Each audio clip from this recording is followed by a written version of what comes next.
欢迎收看《寰宇全世界》，带您走进全世界、全球各地的观众朋友，大家好，大家平安，我是何荣。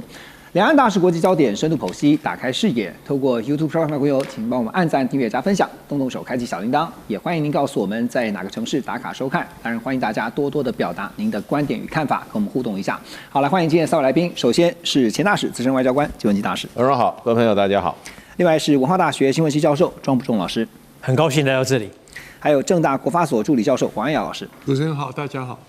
好，首先来看一个令人震撼的消息啊，在画面上您所看到，左边这边特别点到了《亚洲时报》（Asia Times） 他们最新的一个报道，说台湾跟新加坡呢，在1975年所签署的星光计划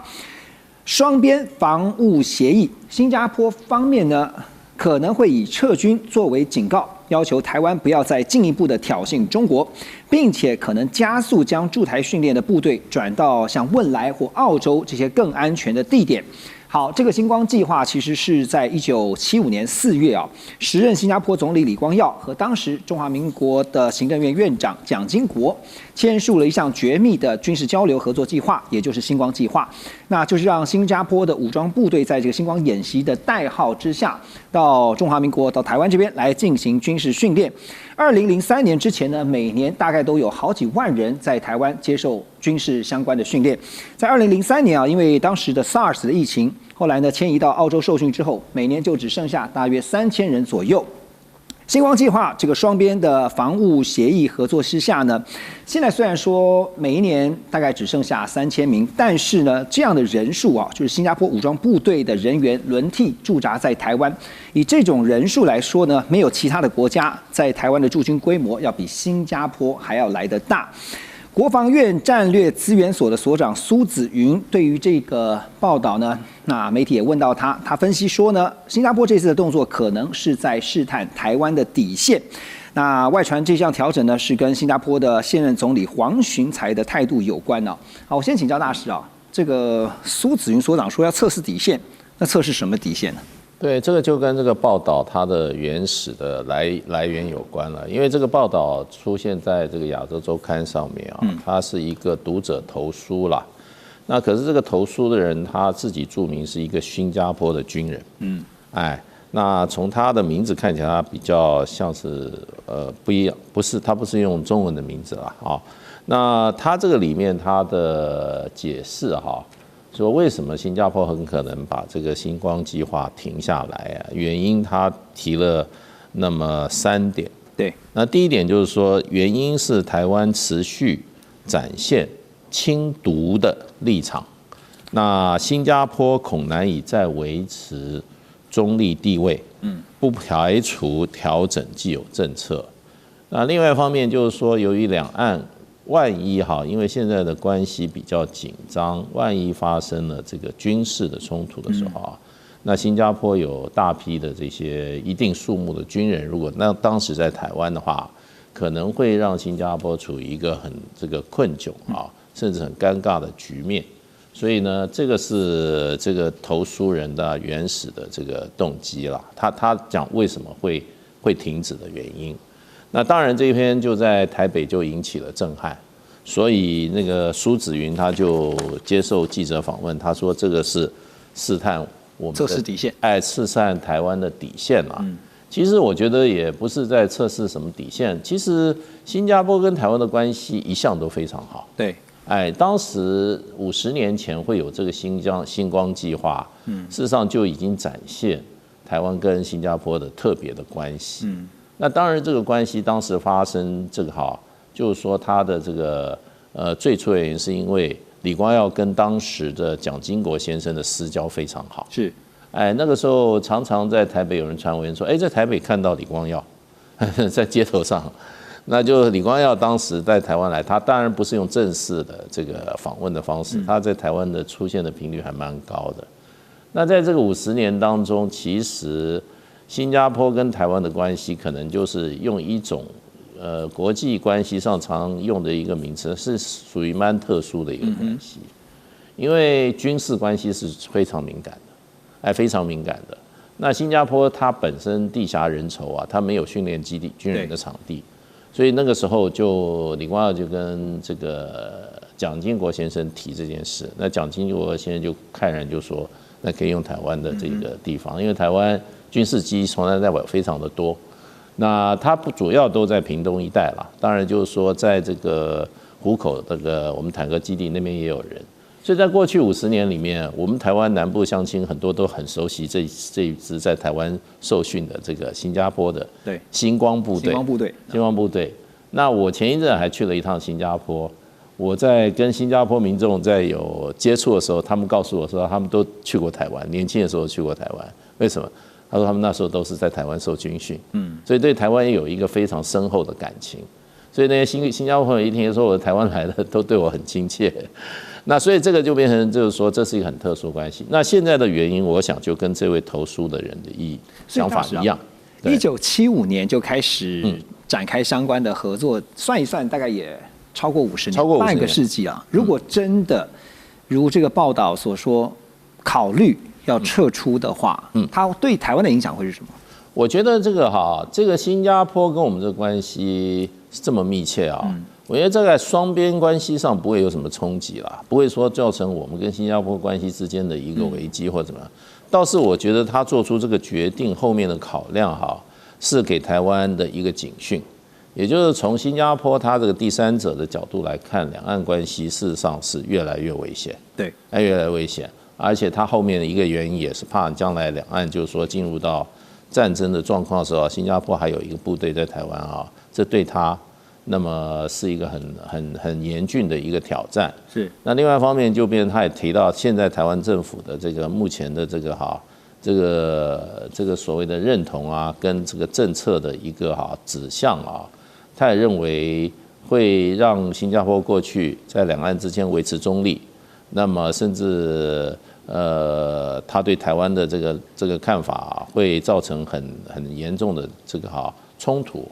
那这也是我觉得，如果这件事情很不幸，它变成一个事实的话，我觉得给台湾是很大一个警讯。大使点到的重点就是新加坡向来在两岸之间，其实它扮演一个非常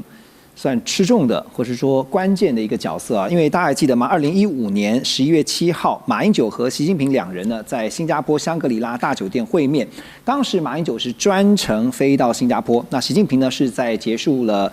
到越南跟新加坡的国事访问以后呢，才跟马英九来会面。双方在这场会面上呢，是以台湾领导人与大陆领导人的这个身份来见面，而且彼此呢是以先生互相称呼对方。当时林显龙在脸书上还贴出了跟马英九喝茶的照片他说难得有机会跟老朋友马英九喝茶叙旧，希望会议的成果能够为区域带来稳定和和平。不过现在我们知道主政现在的总理是黄循财黄循财当然面对就是新的两岸关系，现在大不如前的两岸关系，黄循财会如何在其中站在新加坡的利益去考量那找到一个对中跟对台的新模式呢？庄老师，是我先帮大家温故知新一下诚如刚刚荣哥所介绍马习会点点滴滴，其实我想两位来宾也知道，2004年的时候，我们跟新加坡还有这个外交部长还有口角的冲突记不记得当时我们的陈水扁总统任内的外交部长陈唐山形容新加坡是一个比屎大的一个国家，的确，因为它只有735平方公里而已那当时为什么没事讲这句话呢？因为当时他们的外交部长杨荣文在联合国会员大会发言的时候，批评台湾政府的台独倾向政策，会帮区带不安。那隔天呢，我们的外交部长 Mark Chen 陈唐山就回应说，这个比屎大的国家竟然敢在联合国耀武扬威批评台湾，甚至讲出更不堪入耳的一句话，说这个像是在捧这个中国的生殖器官那当时的事情闹很大，对，是逢迎拍马的奉承行为。那当然，后来杨荣文部长也讲说，新加坡对台的政策是世界各国都知道的，而且呢，这个台独会带来危险，不是你讲这些情绪话就可以化解我们疑虑。当然，事过境迁，现在20个年头过去了那黄循财现在是这个总理那特别介绍他是目前53岁，是当打之年，而且还兼任财政部长，还有人民行动党的秘书长，是一个非常优秀的华裔政治人物那过往呢，大家都把他评为说他是李龟黄水李显龙的这个规矩，黄循财照常这个 follow 依循。对，那当然呢，过往跟台湾有2次的不愉快的记录，特别可以把它跟大家报告一下。第一点呢，他曾经说，这个如果台湾不搞台独，中共不可能单方面贸然行动，被我们政府批评为误导舆论哈。那把这个区域和平单方归责在台湾身上。此外呢，他在跟中共国务院总理李强会面之后，记者会也声明，拥护一中政策，而且坚决不违背。那所谓一中政策，大家都知道嘛，世界只有一个中国，然后呢，这个中华人民共和国是唯一的合法政府，台湾是中国的一部分。是，因此，既是如此的话呢，我们认为未来应该还是继续奉行一中政策，但是呢，对台湾还是政经分离，也就是政治归政治，但维持经济文化的一个密切结合。特别要说，他这边讲老朋友应该是政治人物之间的司仪啦，因为马英九总统任内，这个李光耀前总理过世，当时马英九总统的专机还飞到新加坡吊唁，虽然很低调不张扬，双方都不张扬，但是还是用国家元首规格来接待他，所以是政治人物司仪。至于新朋友不可能，因为北京政权早在1991年就跟新加坡建交了，所以这应该是这个我们一般人的这个理解而已了哈，不代表国家政策。对，新加坡在两岸之间呢，一直在拿捏这个彼此互动的一个模式，还有就是说彼此之间应该怎么样去进行互动啊。当然夹在两岸中间，也不断在去厘清自己在当中的角色。曾经担任过政大国发所教授，现在是驻新加坡代表的童振源，他就指出呢，在对美关税上，其实新加坡这次也被美国课了10%的基础关税哈。那新加坡政府呢，就在这之后呢，迅速成立了新加坡经济韧性工作小组，推出了最高可以获得10万新币的企业应变补助金，鼓励企业呢以调整岗位还有技能提升来取代裁员。2025年去年的5月，新加坡也和欧盟签署了数位贸易协议，在新兴产业领域呢加快制度的建构。那有一位这个院长叫廖振阳，他是新加坡国立大学李光耀公共政策学院的院长。他说，小国生存之道之一，就是让大国意识到，强迫小国屈服所付出的代价将超过这个大国获得的利益。所以，安耀老师观察新加坡这几年在刚刚提到是两岸，其实呢更应该拉高层次去看，在中美的博弈下，新加坡如何找到自己的位置啊？就地缘政治的战略调整上，你觉得新加坡有哪些是值得这个各国不只是台湾借鉴的呢？这个国际现实下哈，就大国要能容忍小国，小国要能体谅大国。那过去诚如您所说的，新加坡是在美中博弈之间取得一个战略平衡，那它可以享受中国带动的区域的经济的利益，也享受了在这个美中贸易战，因为国际化程度高，有好的 infrastructure， 对，享受到国际红利哈。那它的风险是什么？在美日同盟下，新加坡递了一个投名状，失去了亚洲瑞士中立国的一个地位。那如果你失去了一个中立国的战略地位以后，你就没有在美中博弈下所谓的中立国的一个价值溢酬。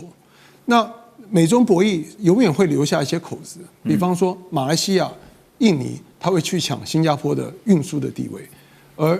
阿拉伯世界里面的杜拜，他会去想要瓜分一些金融红利，甚至像越南。因为美中对越南都有欠下一些人情债，或许它中立国的价值溢酬可能会更高。对，而失去了中立国地位的新加坡，它的代价是会大于它的利益。OK， 等一下回来呢，我们要带大家来看啊，刚刚提到了在美中博弈下，其实汇率也是一个值得关注的焦点。最近就看到了，时隔32个月，人民币对美元的汇率中间价再次突破了7.0的关卡。这件事情怎么观察？马上回来。